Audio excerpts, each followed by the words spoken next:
HOD, or the head of department, is the final arbiter when it comes to that. What's wrong with it?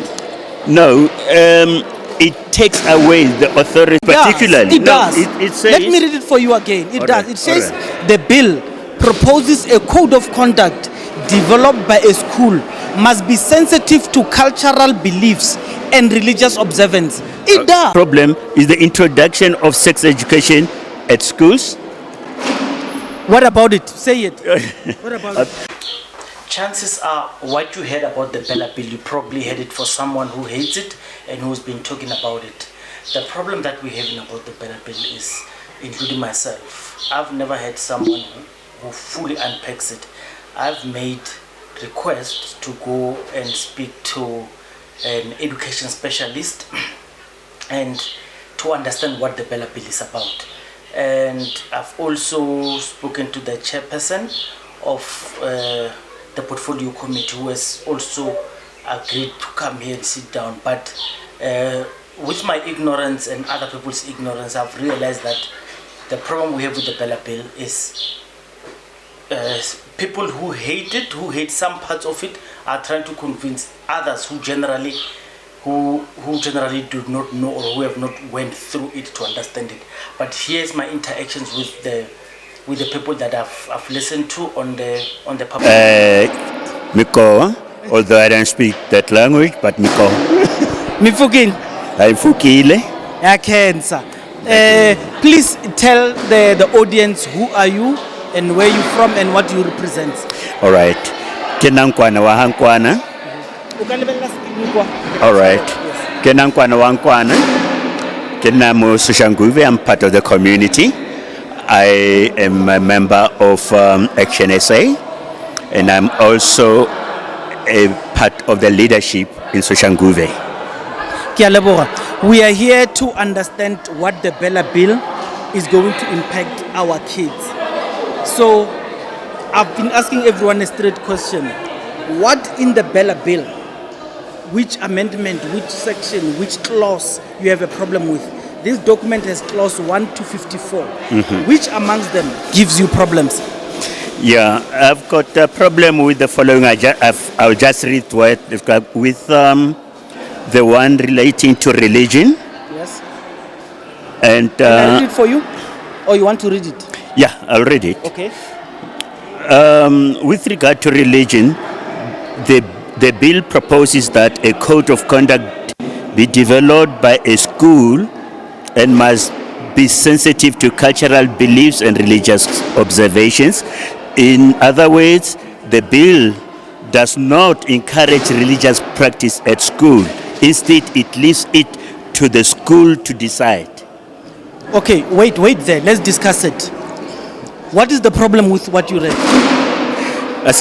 I just mentioned it. I said the bill does not give directive as with regard to religion.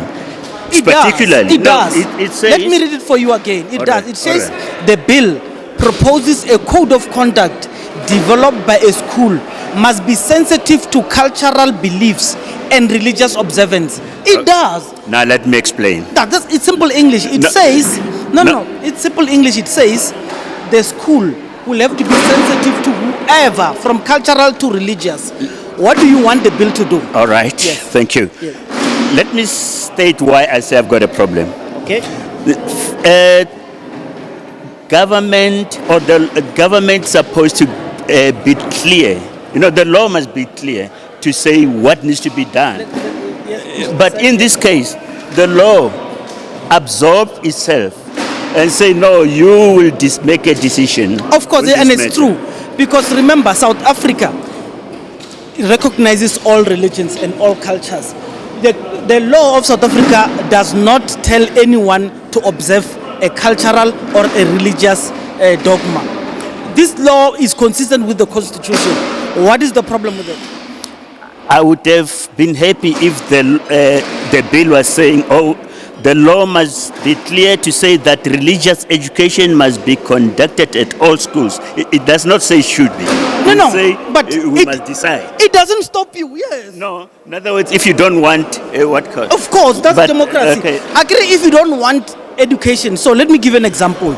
We are in Soshanguve, right? Yeah. If 95% of people in Soshanguve want Busangoma to be taught at their schools, to observe that, people in Lotus, in Lodiam and Valala want Islam to be taught. Yes.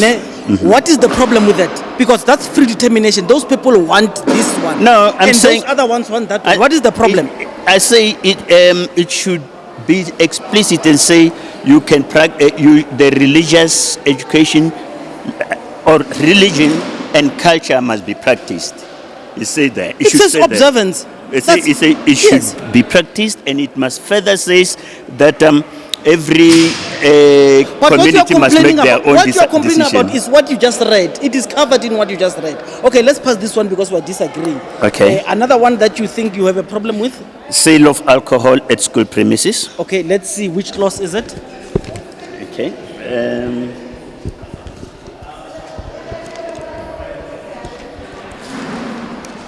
From this official document, what clause is it? Because I want to read it from...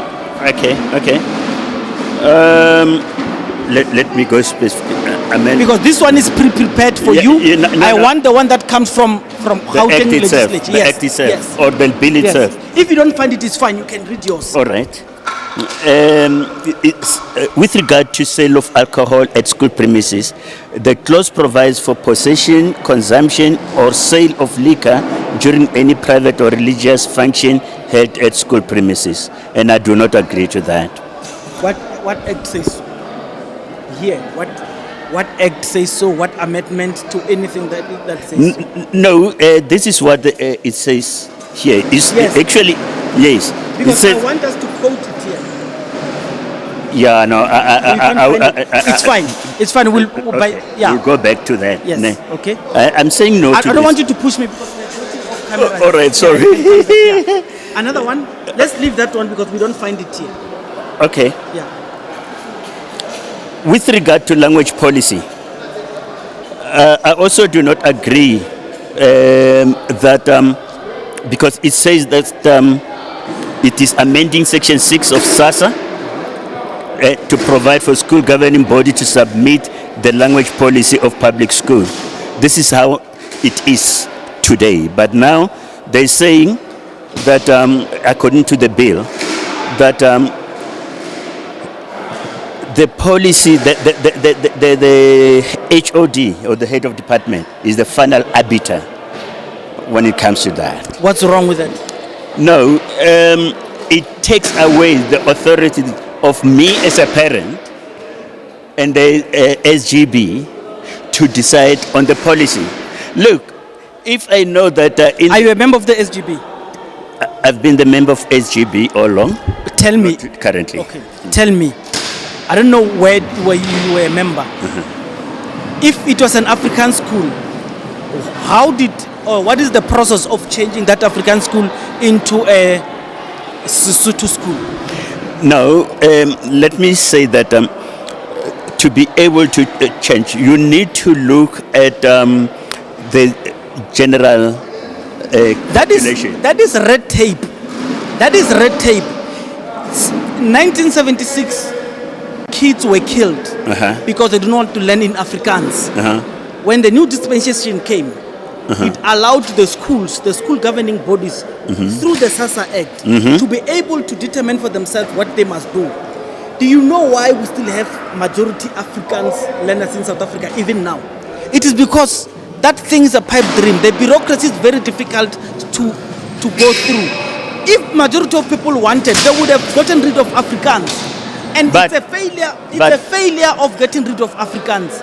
That's why that law is there. That's why I'm asking you, what is the problem with it? No, let me start here at home. Yes. All right. I cannot go and impose an Afrikaans at our community because majority of people here don't speak Afrikaans. They still learn Afrikaans in school. No, but as a subject, not as a medium of instruction. They don't want it as a subject. I'm talking about here in Soshanguve. No. If we live here, the next We've school, got a choice. we are going to find, listen to me, we are going to find a school that teaches, that offers Afrikaans as a subject. majority of those people, if we were to ask them in a democratic process, they would not want Africans to be taught in their school. No, we've got a choice not to. But that We've choice, got a choice. the intricacies and the bureaucracy, the red tape involved in enjoying that choice is far beyond easy. I have not seen that. I'm saying that there's a lot of schools that you choose that this is the subject that you want. You choose. But the choice, I'm telling you, it's a pipe dream. Okay, well, you say that. Yes. Okay, let me tell you what I find to be real problem. Not even there. Okay. The real problem is whereby the majority of learners are speaking a particular language, but then we saying no, change that language. Let's say, for instance, you go to Voortrekker UFS. Yes. Ne? Or no, not actually, it's not a good example. There's a school next to it, which I've discovered that school, the major African speaking. Yes. And then we go and say, no, change it to, say, Zulu. It does not make sense. The population should determine what language should the school use. And what clause in this BELA Bill says that won't happen? No, this one says, I refer to Section 6. I want you to understand. I refer to Section 6. In Soshanguve, there are no African speakers. Yes. But kids are learning Afrikaans as a subject. Yeah, they can change it. Why do you think they failed to change it? They must tell us.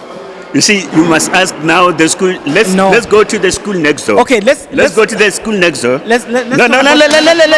But now we are closing. Another clause. Yeah, my worry is that we don't conclude it. You see? Okay, let's conclude it. Yeah. If you go to a school next door, yes, and then go and ask them, which languages are used here, and then they tell you, suppose it includes Afrikaans.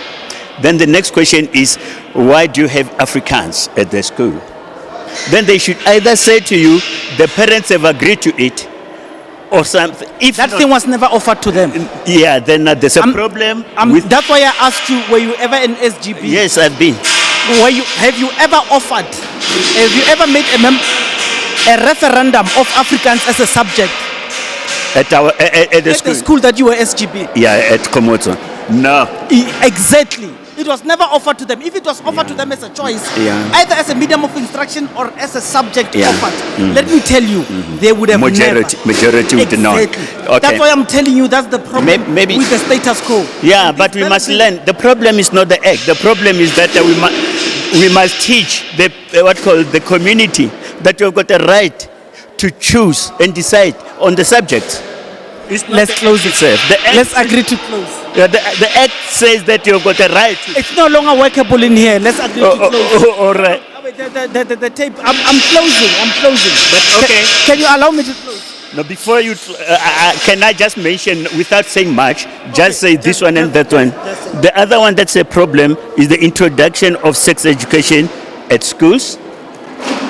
What about it? Say it. What about it? Because this is clause 29. It says the SASSA amends section 61 of SASSA to extend the powers of the minister to make regulations on management of learner. That's the management of learner. Where does it say? No. Read yours. What does yours say? Okay. Where was it's introduction of sex education in all its forms. As it is. At life orientation, they are already teaching sex education as we speak. Yeah, so what's wrong with I say it's a problem. We don't need that. We don't need that. We need, look, while I know that sex issues is a problem, so that just like pregnancy. Do you agree that the problem that you are stating now has nothing to do with the BELA Bill? No, it is in the BELA Bill. So no. I'm saying the status quo still. Yeah, we need to change. It's not the only one that will need to be changed. That is not the. Okay, the next one. The next one is the one regarding abortion. What does it say about abortion? It says that it says that the school should be given an opportunity, a right to abort, for a child to learn how to abort without consulting the parent. That's a problem. The difficulty is, if I'm saying state it, you are not going to state that thing. Because you probably had it someone who said it and convinced you that what the BELA Bill says. If I say state it in the act, in the request for the amendment, you will not. The bill doesn't say so. Okay, can you put exactly the way the bill puts it? That's why I just read it. I just read it to you. Because the minister is asking for regulation. That's all the minister is asking for. So let's do this. Because of time and recording, because the environment is not... I just want to check. Can we kindly close it? No, okay. I want you to say to your constituency, what is that you want to say to them? I want to let my constituency know that I have stand here to defend the position not just of the party but of our society, of our country, so that the children are going to learn in a safer environment than what the bill is proposing. Thank you very much.